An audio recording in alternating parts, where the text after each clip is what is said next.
সম্মানিত সাথী বন্ধুগণ, আপনারা আমাদেরকে পরকালের ইমাম বানিয়েছেন। ইমাম সাহেব যতক্ষণ পর্যন্ত রুকুতে না যায়, আপনি ততক্ষণ পর্যন্ত রুকুতে যাওয়া সম্ভব হয় না। আবার রুকু থেকে যতক্ষণ পর্যন্ত ইমাম সাহেব না উঠে, ততক্ষণ পর্যন্ত আপনি রুকু থেকে উঠতে পারেন না। ইমাম সাহেব যতক্ষণ পর্যন্ত সেজদায় না যায়, ততক্ষণ পর্যন্ত আপনি সেজদায় যাইতে পারেন না। যতক্ষণ পর্যন্ত সেজদা থেকে ইমাম সাহেব না ওঠে, ততক্ষণ পর্যন্ত আপনি সেজদা থেকে ওঠা সম্ভব হয় না। তার মানে ইমাম মানি বাদশাহ, ইমাম মানি নেতা, ইমাম মানি হাই কমান্ডার। কথা ঠিক কিনা? সম্মানিত সাথী বন্ধুগণ, আপনারা পরকালের ইমাম বানিয়েছেন আমাদেরকে। আপনাদেরকে আমরা বলবো, বাংলার জমিনের ইসলামিক মাইন্ডের লোকদেরকে, আলেম ওলামাদের হাতে একটিবারের জন্য দেশের রাষ্ট্রের ইমামতিটা একটিবারের জন্য দেন।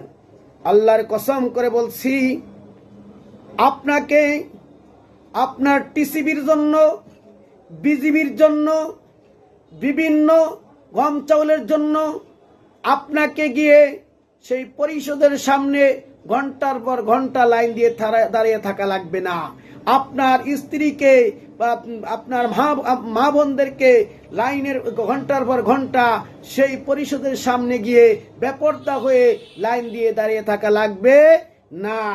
বরং ওমরের মতো মাথায় করে আপনার প্রাপ্য, আপনার বিজিবি, আপনার টিসিবি যা কিছু রয়েছে, আপনার গম চাল আপনার বাড়িতে পৌঁছে দিব ইনশাআল্লাহ।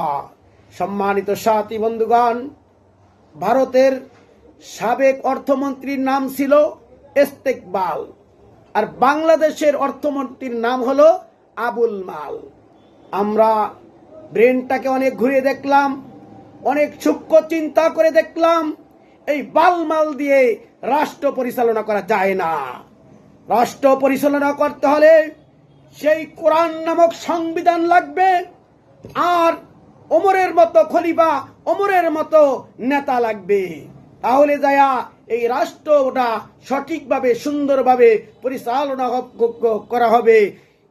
যেই নেতা ছিরা জুব্বা গায়ে দিয়ে রাষ্ট্র পরিচালনা করবে, গরিবের 2 টাকা কোনোদিন মারবে না।